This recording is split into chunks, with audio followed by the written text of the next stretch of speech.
Welcome back to Passive Aggression. I'm your host, Dominic Gonzalez, here in my living room with the love of my life, Jordan. Hello. And we are going to be talking about, this episode, we're going to talk a little bit about movies.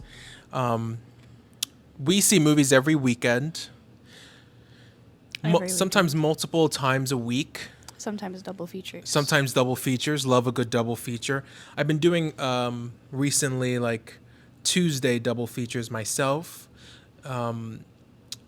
Any movies that we're just not going to watch together, I'll just watch by myself, and I'll try to do them back to back on a Tuesday. Because Tuesdays, they're cheaper prices for movies, in case you didn't know that.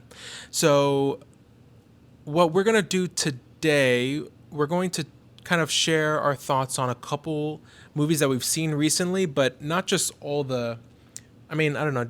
Do you want to kind of quickly go through all the movies that we've seen like this? All the movies that we've seen this year? No, this past month, or do you want to specifically just do, because we were thinking of just doing like horror movies and talking about the horror. If we did horror movies, it would be House of the Dragon as its own thing, and then Leviticus, Obsession, Backrooms. Is there any more? Yeah, we can just do the horror ones. That's fine. Okay. Well, so before we get into the movies, let's get into some House of the Dragon real quick. Some House of the Dragon. Because we've been, I got Jordan into the show because season 3 is coming out as we speak. Mm-hmm. And so we've been catching up. I already seen season 1 and 2. I love the show. I'm not a big fan of Game of Thrones, but I do like House of the Dragon. Specifically, I was able to get into it through there. I don't like it enough to start watching Game of Thrones, but I just like the House of the Dragon, those characters, that lore. That's good. Mm-hmm. So with House of the Dragon, season 1 and 2, I think, we just wrapped up season 2 last night. What are your overall thoughts? What are your favorite, do you have favorite characters? Do you have a favorite episode? Well, with House of the Dragon, it's hard for me to separate like the incest and the pedophilia from like accepting that like this is part of House of the Dragon, this is part of the Game of Thrones universe. It's set in a time where that was the standard, because it's not untrue. You know, that was how things were at a point in time. Yeah. And so it's hard for me to just kind of like accept that and put it apart from the characters. But for favorite characters, I definitely liked Rhaenys. She was very cool. I have more least favorite characters than I have favorite characters. I have more characters that I hate than I have characters that I like. I really do not like Alicent. As much as I understand the nuance of her character and why she is the way that she is. And I was trying to explain that, yeah. She is not for me. She is not a girl's girl. I do not mess with Alicent the way that other people seem to. I can't get behind Daemon. I really want to. There's a part of me that really wants to like him. But I think the nail in the coffin for him was when he put hands on Rhaenyra. Here in season 2, gets angry at her. Rhaenyra. Yes, sorry. He gets angry at her. You know, he takes it out on her physically, and I have a hard time separating, like letting that go. He's evil. He's evil, but he's cool. He's evil, but he's bad. And as far as like a favorite episode would go, I did like the episode where, I believe it's the episode where King Viserys dies, where he calls them all to a family dinner. Oh yeah, I like that episode. Nice episode. I love a family gathering. And he looked cool with his gold. He did look cool with his gold mask. Yeah. I didn't like Viserys in season 1. As it turned out, I did end up kind of being sad that he was dead. I saw the good in him. Yeah. Once he was no longer a character. Yeah. I saw how much he really was holding stuff together, and as much as I believed he was kind of a coward and didn't really do a whole lot. But that's a big thing, because all the, you have Aegon the Conqueror, like everyone has like names, but his was Viserys the Peaceful, Yeah, and at first that wasn't a pro for me, but seeing how everything's just kind of after him falling makes apart. You have a new appreciation for, how little ambition he had, how little Yeah. he strived to control more, conquer more. I don't know. Yeah. I ended up enjoying him. Ended up being kind of sad. Yeah, absolutely. My favorite characters for me are obviously Rhaenys and Corlys. That's the power couple of the Yeah. 7 realms for me. And Corlys is starting to falter though. oh, Towards the end of season 2, I Uh-oh. start liking him less. He becomes less, not necessarily powerful in the way that the show describes power, but he had a very commanding presence to me in the first season, and towards the end of the second season, I would say like the second half of the second season, maybe the entire second season, he doesn't have that same commanding energy. He doesn't have the aura. He used to have aura. He doesn't have he aura did anymore. have a lot of aura. Yeah. Um, But then he was like guess injured after for the like the injury- whole half of injury. Now he has like a little limp to him. Yeah, but that's not what I'm talking about. Oh, I'm okay. talking about, in the way that he interacts with other characters and the way that he carries himself. He used to be demanding. His presence was demanding, and I find that to be less so. But I he's see still what cool. you mean. He's still cool. I mean, just a black guy with white dreads. I mean, that's a recipe for coolness. If you're gonna make a cool character, there you go. Right. So that's yeah. And then I think my favorite episode would probably be. I did like that episode that you were talking about where they were all they had that dinner. Mm-hmm. But I also really liked. I don't know. Was it the same episode where Alicent and Alicent she attacks Rhaenyra? Is that earlier? Was that the same episode? I do Maybe a believe if it wasn't the same episode, it was the episode before. Well, I like that episode, or I like that scene rather. And then I just in terms of overall episode, that I think season 2, episode 4, where Rhaenys, spoiler alert, she does die, but that whole build up to that whole scene, I did really like that a lot. I like that episode. Great show, but it's just like the drama is really good. You know what? If I can add, I think that in addition to the scene with the family dinner, I did like the season finale of season 2. Okay. I did like them acquiring all of the dragons and the Right. dragon riders. I did like seeing Aemon ride up on Vhagar and being, shooed away, scared away. Yeah. Because I feel like for 2 seasons we watched Rhaenyra and her They team kept getting blow after get blow. blow after blow, and it got sad. It got sad to watch. It got hard to watch, Yeah. because you want them to win. And seeing them get some wins was very nice. It was very replenishing to the soul after watching them go through such hardship. Now, in terms of, real quick with Rhaenyra, do you like the young? Do you care? There's a difference between I think I'm not entirely sure about the Game of Thrones, House of Dragon fans, but I feel like there might be a little bit of a disconnect, discourse. I don't know. People like the younger Rhaenyra. Some people don't like the older Rhaenyra. Some people like the older Rhaenyra, not like the younger one. Do you care? Is there one that oh, I wish that actress stayed in the role longer, or I have a hard time. To me, watching these shows pre and post time jump, they're different characters to me. Unfortunately, Yeah, I can't that's fair. associate young Rhaenyra and the actress that plays young Rhaenyra with the older Rhaenyra. They're different. My brain doesn't mesh those two characters together as just an aged up version. It's a Yeah. different woman entirely. interesting? For Alicent, that's a different woman entirely.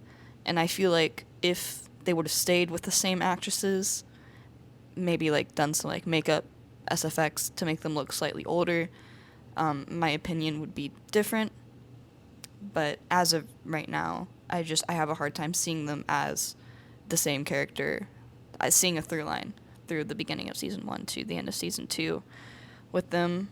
For Alicent, obviously, I enjoy the younger version of her. I have more sympathy for the younger version of her.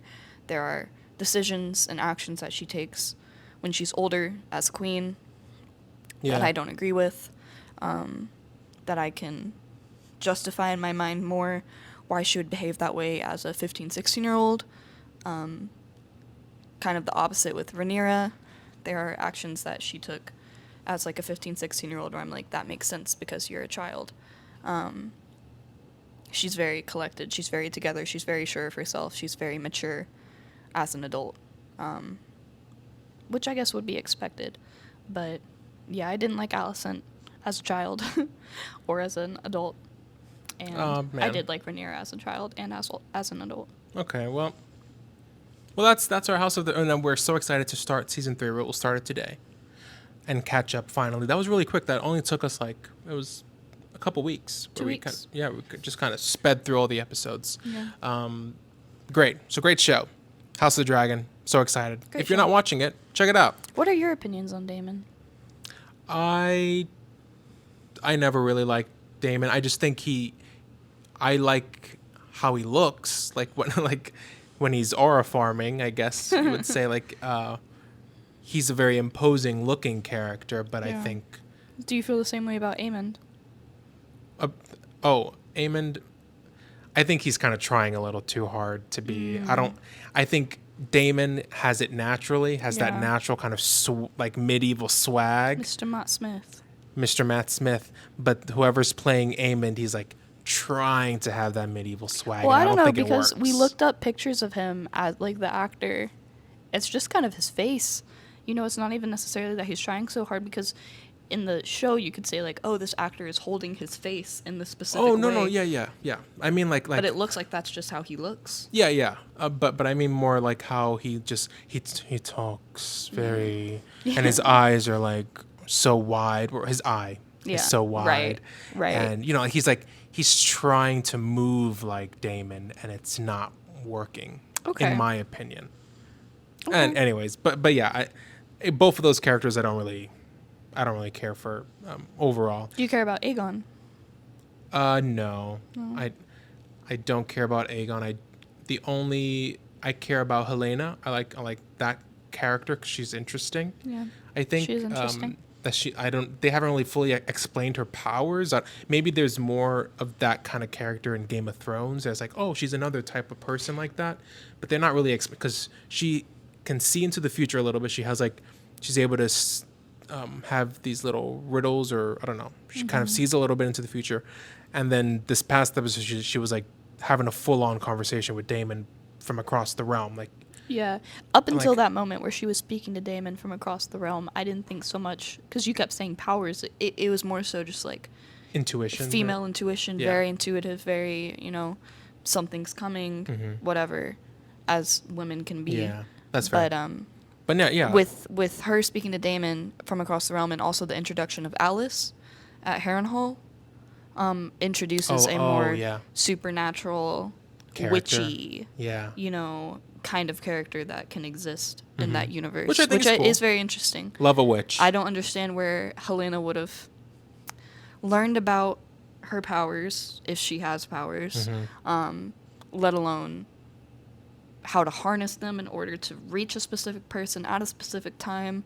I wonder if that's something that they're going to elaborate on, or if that's something that's been elaborated on in the Game of Thrones universe. Right. Where it's if you're a fan of the series, and you understand what's happening, and it's not as confusing. But as somebody who knows nothing about Game of Thrones and has only seen House of the Dragon, never read the books or anything, it kind of is coming out of nowhere, or not so much coming out of nowhere. It's just not explained, and I would like to see more of Helena.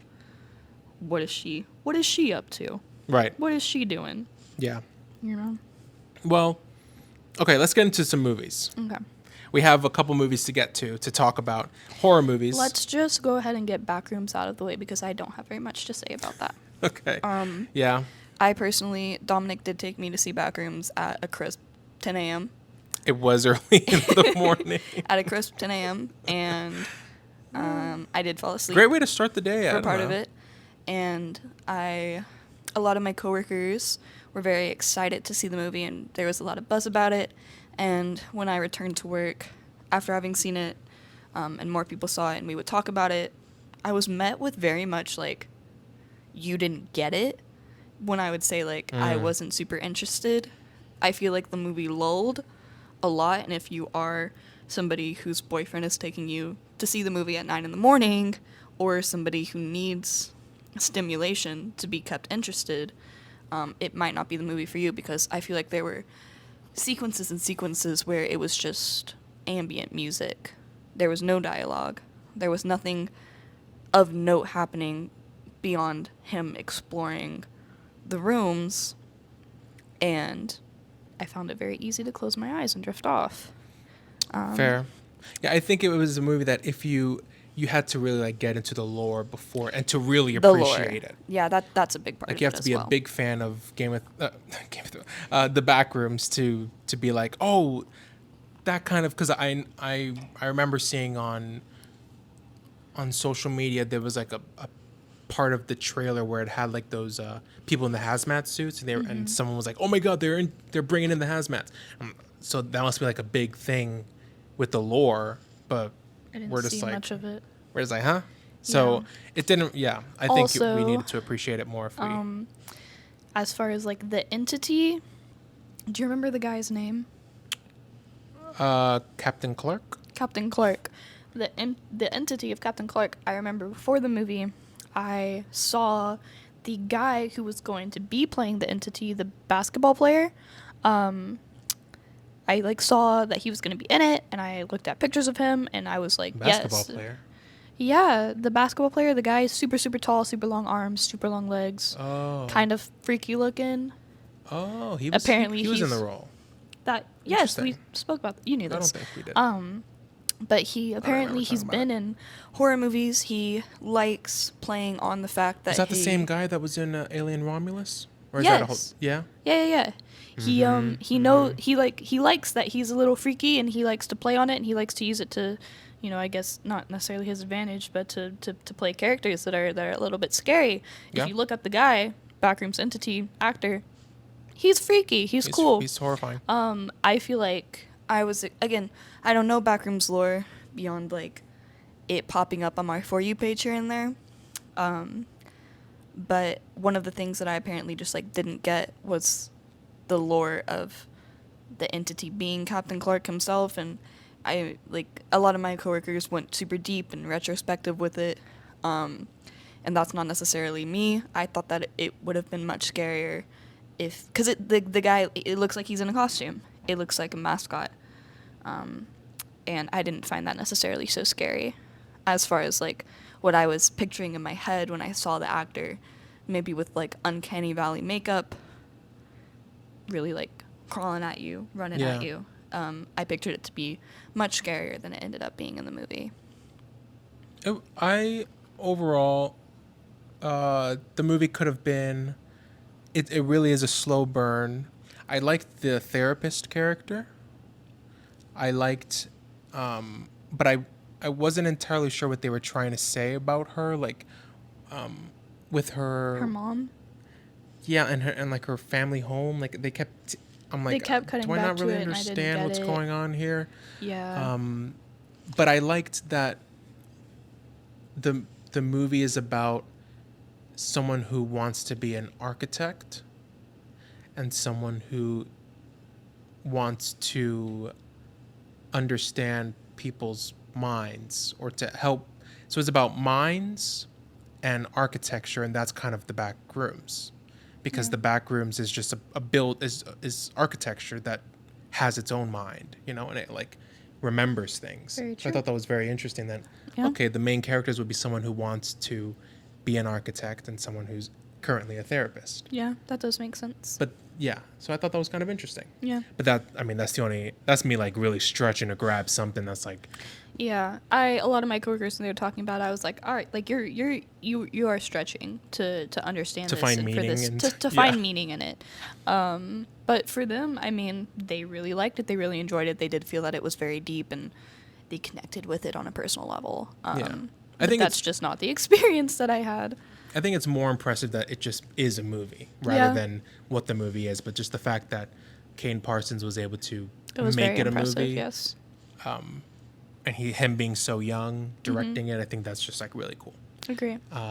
Okay, so that's Backrooms.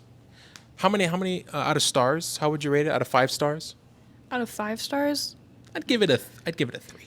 I'm gonna give it. 2.5. I'm gonna give it a 2. I'm gonna give it a 2. Okay, 2 and a 2.5. It looked cool. Yeah. It looked cool. Okay. Now, next is Obsession, kind of a real hot ticket. You've seen it twice. I've seen it once. I've seen it twice. Now, I've seen a lot of stuff online after the fact that it's like, it makes me kind of appreciate, because there's like, I feel like you need to watch it again. At first, you watch it for like the vibes and the story and what it gives you, but if you watch it again, there's like little hidden stuff that I didn't catch in the first watch. Yeah. Like, for example, that picture that Nikki, there's like a Polaroid picture that Nikki gives him for With his lunch. where it says "not me." Not me, yeah. Oh, I And caught so that the first that's time. her like writing it's not her. But Yeah. I didn't catch that. But I was like, oh snap, that's I kind of didn't cool. catch, and this was maybe not so shocking. Maybe this was just I was so locked in, I locked out. At the end where she is dressed up as Sarah and has Sarah's tattoos drawn on her and is wearing her clothes and is, Yeah. I believe somebody said has her hair on top of her hair. I didn't notice that at all. And I did notice that she had like stuff drawn on her, but I didn't like put two and two together. I thought that was very interesting. And she has a video of, in that scene, she has a video of Bear playing on the TV, like Yes, him I sleeping. also saw I didn't that. catch that. Apparently there's also like stuff in the shrine. Hmm. When I went back and I watched it a second time, it solidified my position that Nikki was not interested in Bear, and apparently this is like a hot discourse in the Obsession. Because I online thought universe. that she might have been. Unfortunately, I do see a trend of men thinking, oh, yeah, she's definitely into him. Well. And women being like, she clearly was trying to set a boundary. And I think if you are a woman, that experience of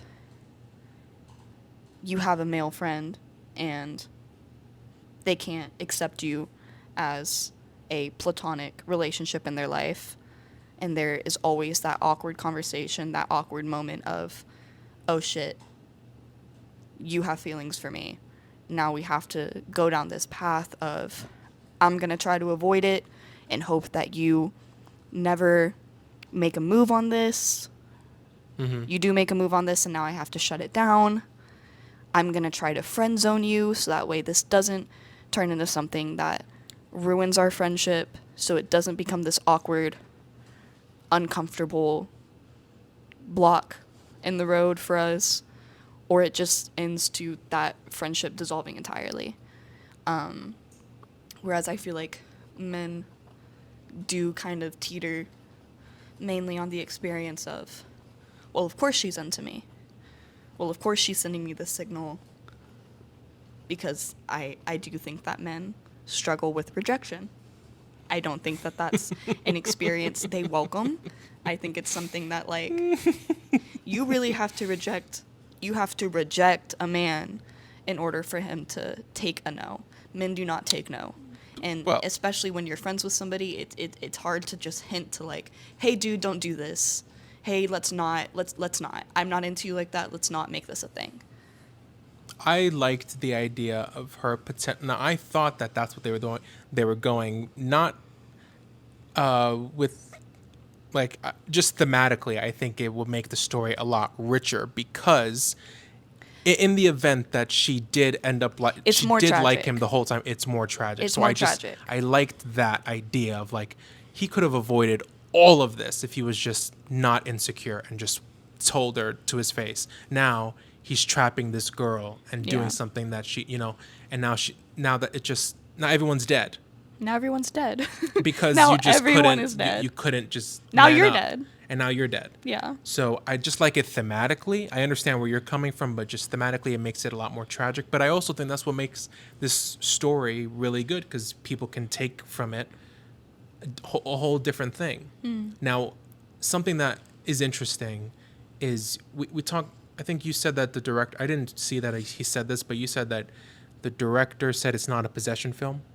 The director has said it's not a possession film. Now- he has said that this is not a separate entity possessing Nikki.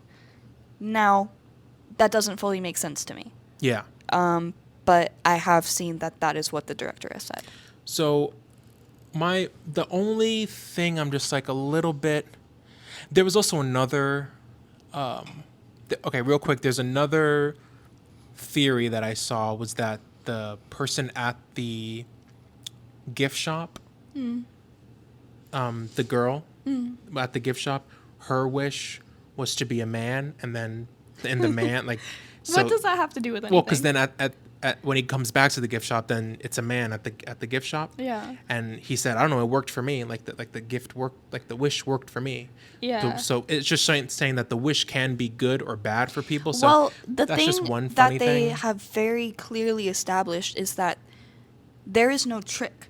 Yeah. There's no gotcha. Yeah. It's not you rub the lamp and a genie comes out and gives you 3 wishes, but the genie's trying to fuck you over. It's you wish for something and you get it. Like when Ian wished for $1 billion, $1 billion fell from the sky. I don't believe the wish itself was evil. Bear was evil. Bear was an evil man.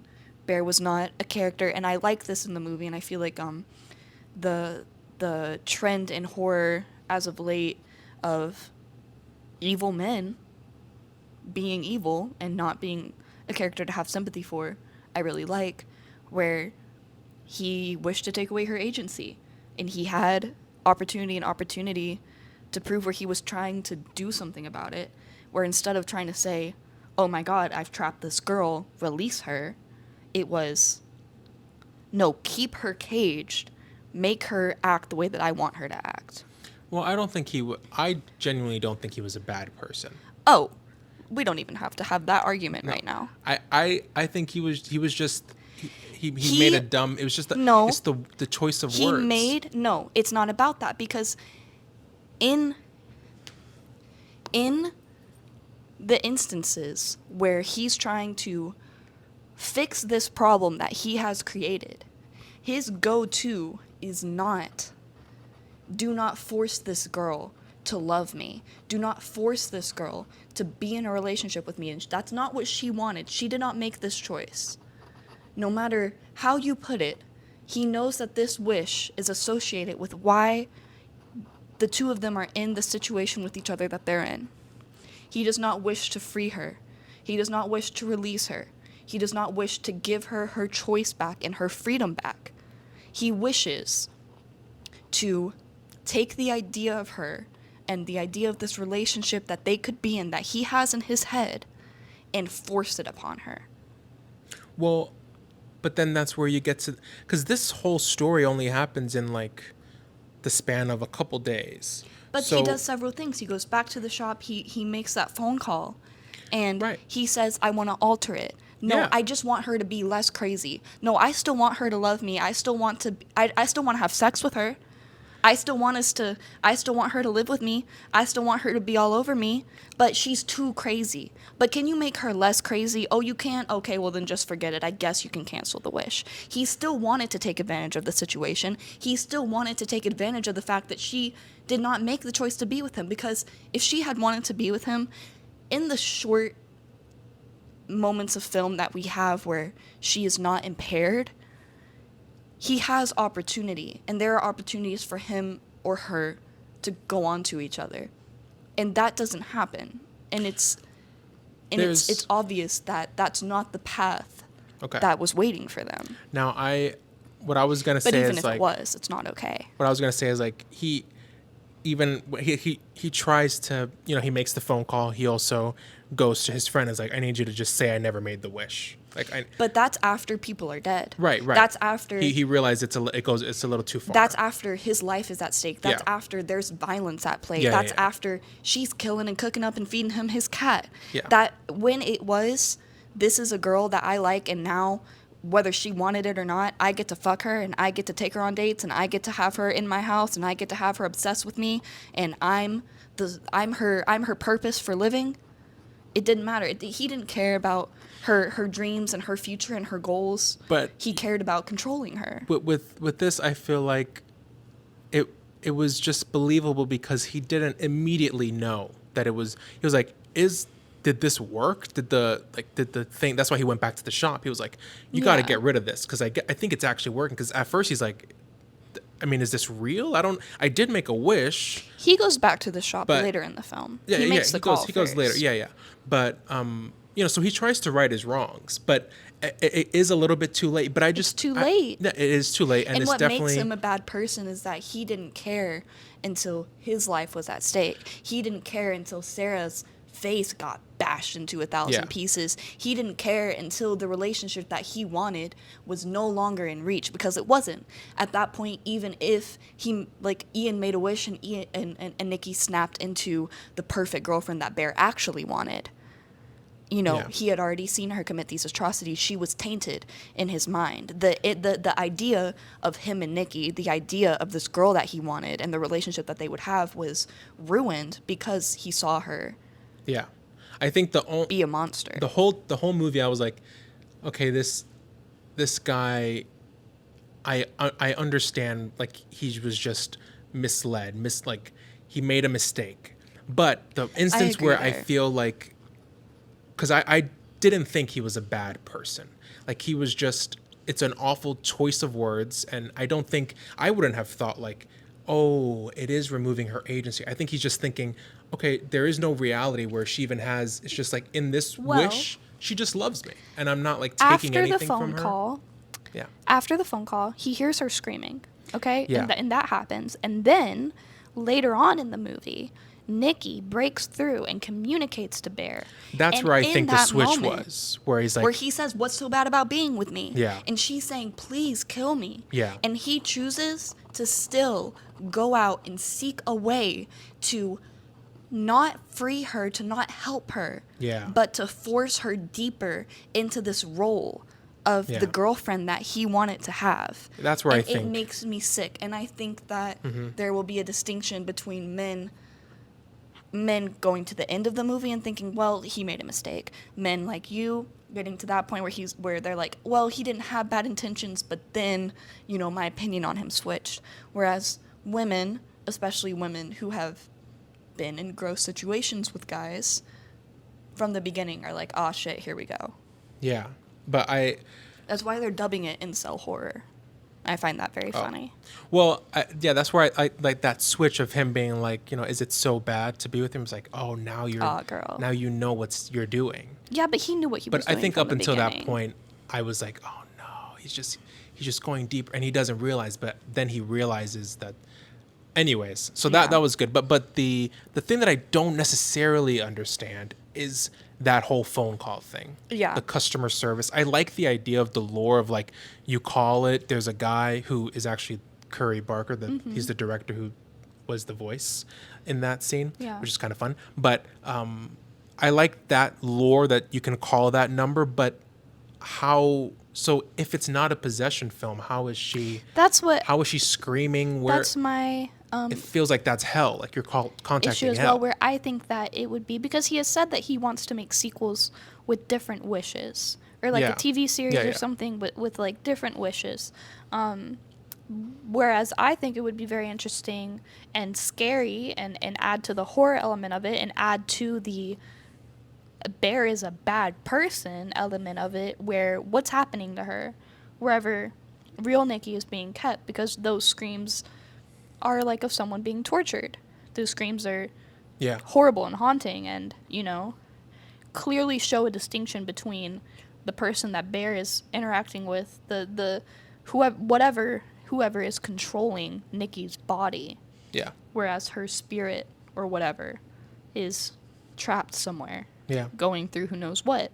What is she going through? I think that is untapped gold. Absolutely. I'm very Yeah, yeah. interested. So overall, 4 out of 5 stars. Or how many? I would give it 4 out of 5 stars. Right. How many stars would you give it? I really liked it. I liked it enough to see it twice. I don't know. I feel like giving it 5 stars is maybe Yeah, maybe too much, but Mhm. 4.5, obviously there's, it's not a perfect film. I don't know what a perfect film is, but it's very high up there for me.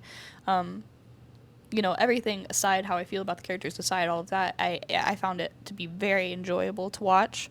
I saw it with Dominic, and then I saw it with some coworkers as well, and the second time I saw it, it was a packed theater, and there were reactions, and I just found it to be a very enjoyable experience. Yeah. I like a movie that can scare me. I like a movie that can make me jump. I like a movie that makes my heart race. And on top of it, I found it very funny. It was very funny, yeah. I think some girls will really identify with it, and I like that. I found it funny. I found it good. Now, the director's making another movie called Anything But Ghosts. That's his next movie. It's about these two ghost hunters who make a living on pretending that they see ghosts, that they are actually hunting ghosts, but then they actually end up interacting with an entity that's real. But Right. anyways, in that story, apparently there's like a little report on a news thing Where tying she's in to prison. obsession. Yeah, that she went to I she did went to see jail that for triple murder. Or the director confirmed that she was in prison, which is sad. It's a sad movie. Bad ending for Nikki. Where she had nothing to do with it, and Yeah. she's the only one that didn't get the merciful out of death. Yeah. And very sad. I saw that there was two alternate endings filmed, and the one that was presented at like the festivals and stuff was the one where she just kills herself. At the end, she comes out of it and she sees everything that's happened, and she takes that gun that's in her hand and she just ends it. Which I think is also sad, but I think that's a more I think that would have worked a gentle little better. death, a more gentle end for the character of Nikki than, now you have to go. It would be the first choice that she's able to make for herself in the movie. Exactly, yeah. Okay, so next movie is Leviticus, another horror movie that we saw. Fun. Who's the guy? The guy's the... Well, it's not from the same like brothers. Oh, it's just from the same house? Yeah, like same like Australian production company. Oh, it's the kid. But it's the same kid act. I don't know his name. I don't know his name. But the kid from Talk to Me, which is my favorite horror movie I think ever. The little brother from that film, he is back in another horror movie, and he's starring in this one. He's a great actor. Leviticus. I really liked him. Yeah. Yeah, he does really Now this well. this was fun because it was a gay love story, which you don't really see much. Obsession, I feel like, has really taken the internet by storms, and obviously Backrooms was highly anticipated. I feel like Leviticus has less It didn't get that much attention. has less, what's the word that I'm looking for? Buzz? Sure. Leviticus is a horror film about a gay couple that undergoes a certain kind of conversion, a certain kind of like exorcism from their church, where a demon is released in the form of their lover, in the form of who they want the most at the time, to lure them in and kill them. But I think that was perfect because It was good. when we first saw it and they were doing the exorcism on them, I turned to you and I said, what are they trying to say? Are they trying to say you got to pray the gay away? Like, that's really bad. But the twist is that they're handing over a demon. Yeah. They're not taking a demon out. They're giving them a demon. Which is a fun twist That's to a it. fun twist on it. It takes the holiness out of it, because I feel like in this conversation, you can say, obviously conversion therapy is not okay. Here we go. Obviously homophobia is not okay. Yep. You see these Christian people and you're like, they're so wrapped up in their religion. They're so caught up in their worship of God, their devotion to God, and in the way that they've interpreted this religious text, that they think that they're casting out a demon from this person. Right. They genuinely believe that this person is apprehended by the devil, and that they are doing a good to the world by casting out an evil from the person. Whereas in this film, it's the opposite. These people are evil, and they know what they're doing, and they are purposefully attaching a demon to you to get you to kneel and bend the knee. And the mother knows what's happening. The mother knows. It's like, well, it was going to help you. Exactly. Yeah. I like that little twist. I did like that. I've never seen that before. Yeah, it was very smart. And also just that idea of like, because it also, when the beauty about horror and the reason why it's a great, is that it can be made with such a low budget. Horror movie specifically, because you don't need to have you can have a big scary monster with all the CGI that you pay so much money for, a big destruction or whatever, but it could also be as simple as there's just the actor is that the actor, or is that not? Is that the character, or is it not the character? Like to the point where I don't know if it was that night or like the next day, but me and Dominic went to shower together, and either I joined him or he joined me, and I showered with like a lamp and like in the dark, and either he came in or I came in, and I was like, wait, actually, Yeah, well, he could get me right now. He could be a it's- demon and he could get me. So it was very interesting because the demon, it gives itself in the form of what you love the most, or maybe not what you love the most. It's what you desire. What you desire, yeah. So you're seeing someone, and it was always clever how they did it, because I'd be like, they're two in the same scene, and then one of them leaves, one of them comes back. Mm-hmm. It's like, is that you or is it not you? I don't know. How do you trust now? Another thing that I read, I don't know if I read that the reason why they were throwing rocks at each other is that apparently in the Bible or whatever, you would throw stones. You would stone someone. You would stone yes. someone who was gay. Yeah. And so that Well, was it kind wasn't of, just like stoning. Like in the Bible, they stoned all sorts of people. They love to stone. right. Yeah. Right. But yeah, I think overall a really good movie. And it had probably the biggest jump scare that I've experienced this year, of when he was laying down in bed, and it just came over Yeah. and it was just such a simple thing. It was scary. But it just got me. I was It like, was oh my God. It was a new type of fear. As like, two people that I would say, since I've been with Dominic, we see every horror movie that comes out together. We might not see every movie that comes out together, but we do see majority of the horror films that come out. I've run out of ways to be scared, and new ways to feel fear. Yeah. That was a new way of like, I don't trust what I'm seeing on the screen in front of me. And speaking I of, like just that. quick shout out, we're not really talking about it, but Undertone. Oh, In terms Undertone of was like a great. new way of having fear, Undertone is literally a movie about someone is making a podcast and they're just listening. You're just listening to it, but Yeah. it's so scary. It was very scary. And it's so good. It was very scary. I would try to explain to my coworkers, because whenever I get back to work, I'm always like, they ask me what movies I've seen, how I like them. Trying to explain to them that, like, at the end of it, I was so freaked out that I was, like, rushing out of the theater and, like, ran Yeah. into a worker because being in the... We were, like, in Temple, or it was, like, in the middle of the day. The theater was empty that we saw it in. And Yeah. being in that empty, dark theater after watching that movie, I was scared and I wanted out. Yeah. And that's rare.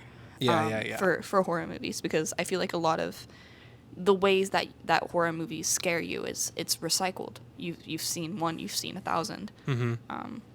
But Undertone, Leviticus, very much stand out. Obsession stands out from the comedy Exit element 8 for a me. little bit? Would Exit you say 8 that's was horror? good. More thriller, but Exit 8, yeah. If anything, like, I don't even know if psychological thriller. it got my adrenaline pumping. Yeah. Yeah. But yeah, very good. Exact. Well, Exit 8 great. was a little bit weird. It was weird. It was Yeah. weird. And then you have 28 Years Later, Yeah. which we, again, we're going out of the movies that we want to talk about, but this was in the beginning of the year. Well, in the realm of Exit 8 Asian horror, No Other Choice. Oh, yeah. No Other Choice was scary and good. Yeah, that was kind of like another Yeah, thriller thriller. type. So, yeah, it's a great year for horror. Great. It's been great. A great couple run. years for horror. Yeah. You're right. And I'm not entirely sure what's coming. Oh, Evil Dead Burn, that's coming up next. Yeah, I think that those is movies, just going to be gross. They just really lean into the Yeah. grossness of it. And But it's some I'm- really inventive kills. Because the dishwasher in the trailer, I'm I was gonna like, throw oh, up. no. I'm going to throw up. I'm leaning less and less towards that kind of horror. Maybe as I age, maybe, when I was like 17, 18, I was like, yeah. Like the Saw movies. Oh, it's so scary. Terrifier. Well, Saw, no. Saw, I mean, I'm not caught up with them, but at the end of every Saw movie, maybe this was just me being stupid, I was like, oh my God, how'd they get there? That's crazy. That blows my mind. I just don't like I don't watching know how much you've watched people it. be hurt. But, like, the people being hurt led to an interesting story. I'm talking more about, like, Terrifier. I Yeah. remember You got me on being, those like, movies, and I was 19 like, years okay. old and being like, Terrifier is so cool. Yeah. Yeah. And, like, now I'm like, I have no interest in watching any more Terrifier movies that come out. She showed me the first two movies that you've already seen. You showed them to me, and I was like, this is insane. Okay. And then we go see the third movie in theaters, and that was the moment where we're like, I don't even want to watch this anymore. It kind of was it went a little too far for you. I remember. And I was like, I don't know. I remember we're you getting here. slightly upset with me because I wanted to leave, but like, we're here. I was watching it, and it was just like, it was just making me sick. I think especially when they brought the child into it. You know, even though that's a child actress, and I know that they're taking precautions to make sure that she's not scarred, there's, like, she's watching certain parts of it, and she's little, and you can explain to her that it's special effects, and she can see the actors wash it off and be okay afterwards, but that has to be doing something to such a little girl, and it scares me where they might bring her character in the future because she didn't die and she gets sent to hell. What? That's too much. And then the violence that was happening on the screen when that little girl was a part of it was truly making me sick to my stomach, and not in a way that's like fun with horror, in a way that was just like, it was just like, y'all are sick. Yeah. You know? But for Leviticus, how many stars would you rate it out of 5? I think I'd also give that 4. Yeah, it was very good. That was a very good movie. It was very good. Great It was story. gory, but it was not gory in a way that made me sick. It was gory in Oh a way yeah, that was I like, had to turn away a little bit. There was one scene. I mean, the same thing with Talk to Me. Talk to Me was amazing. Or Talk to Me, and also Bring Her Back. Bring Her Back. Yeah. Amazing horror movies. There were parts of it where I was literally covering my ears. I can remember when we watched Bring Her Back, I was next to this older black woman, and we were like this, both looking at each other, like talking about like, ooh, you know, because it was just like, it was too much. But it was good. Great. Terrifier is too much in a bad way. Yeah, the shock value. It just wants to be. Yeah. Yeah. Okay. Well, the battery's kind of almost coming dying on us, so we're gonna wrap this up. But this is something that we want to do. This is our first little. There's a little tease. We want to do some more. We see movies all the time, so we're thinking of making another separate podcast where we're talking about movies. And now each episode will kind of be like this, where it's a bunch of movies that we've seen maybe that month. So it's not going to be a week-to-week episode, a week-to-week series, maybe a month-to-month or whatever. It's just like a collection of all the movies that we've seen and just a quick rundown of it. Because again, we see movies all the time. I think right now I'm on movie number. I just finished movie number 50, or I'm in the 50s. So you're in your 50. Very excited. I'm trying to beat you're my like record. 10 movies ahead of me. I'm trying to beat my record of 76 last year. I think it was 76 or 78 that I saw last year. Mm-hmm. We're gonna get there. Is there any movie coming up that you might know that is like you're very excited to see? Coming up that I'm very excited to see. Not that I can think of. I'm excited to see Odyssey. Okay. Yep. We got our IMAX tickets secured. Mainly because of Punisher. I think he's funny. John Bernthal. I'm excited to see him play not the characters that he plays. He's going to be the same guy. He's going to be the same guy. guy. But he can't be the same guy for Odyssey. That's not going to work. And that's what's going to be funny about it. He's going to somehow be the same guy. Yeah, maybe. Just we'll bald. See. Just bald? He's going to be bald? He's going to be bald and have the beard. Okay, we'll see. Yeah. I'm excited about Odyssey. And he'll be in Spider-Man as Punisher. Yes, also that. I guess mainly just excited for what horror will continue to bring. I can't think of anything. Yeah, I'm trying to think of like upcoming horror movies this year. Yeah. There's apparently a movie called Mother or something like that. It's apparently a scary movie coming out. And then there's that one like alien movie that looks like it's coming out with they're like in the forest and there's like an invasion happening and it's the cops. I'm not super excited about that one. Doesn't and then look that good to me.